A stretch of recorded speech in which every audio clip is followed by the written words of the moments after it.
E aí, vamos estudar a lição?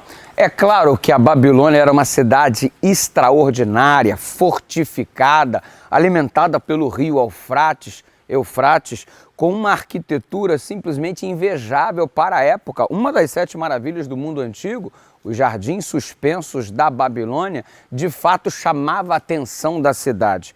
Agora imagina o seu construtor, o seu protagonista, Nabucodonosor, observando tudo aquilo e o seu coração começou a se elevar.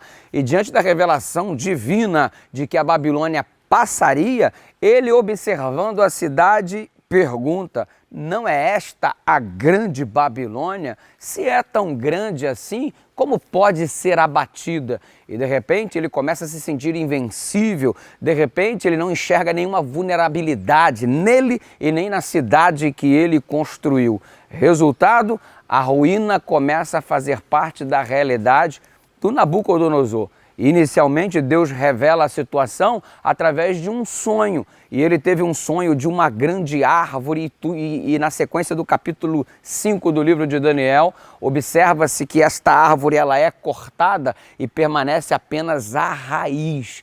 Diante de tudo isso, de tamanha inquietação, dessa vez ele não se esquece do sonho, Daniel é chamado, dá a interpretação para ele e ele percebe, através das palavras de Daniel, que essa árvore que seria decepada, ela na verdade era o próprio Nabucodonosor. Deus estaria confirmando a revelação inicial e agora caberia ao rei acreditar ou não na revelação do Senhor. Existem alguns tipos de orgulho, que é o orgulho material, que as pessoas vivem em torno dos bens que conseguem adquirir. Ah, eu tenho orgulho do meu carro, olha como eu sou melhor do que você por causa da casa que eu tenho, da roupa que possuo. Tem outros indivíduos que alimentam um orgulho intelectual por terem estudado mais do que os outros e aí começam a se sentir extremamente melhor do que os outros, como se ninguém mais pudesse lhe oferecer absolutamente nada, porque ele tem o seu doutorado, o seu PhD, o seu ThD. Alguns têm um orgulho do lado espiritual. E talvez esse seja o pior de todos eles, porque o indivíduo começa a se sentir mais santo do que o outro, o indivíduo começa a se sentir mais poderoso do que o outro e começa a acreditar a si mesmo méritos que não lhe pertencem, que pertencem exatamente a Deus. Outros têm o orgulho social, o orgulho por pertencer a determinado país, o orgulho por pertencer a determinada raça, enfim.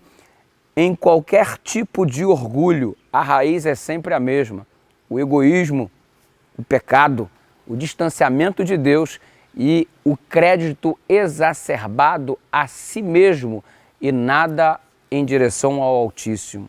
Resultado, a queda é certa e a história do Nabucodonosor ilustra muito bem isso. Então, neste momento, é muito interessante que eu e você tenhamos os nossos olhos abertos. Afinal de contas, toda a honra e toda a glória ao Senhor dos Exércitos.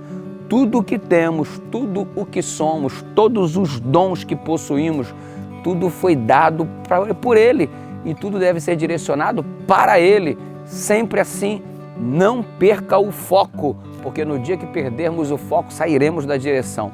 Que Deus nos ajude e continue nos conduzindo do modo certo e, evidentemente, humilde. A Ele toda a honra e a Ele toda a glória. Pai eterno, oramos ao Senhor neste momento para te pedir humildade em nosso coração e reconhecimento de tua sabedoria, soberania e sabedoria em todos os aspectos da vida, em nome de Jesus.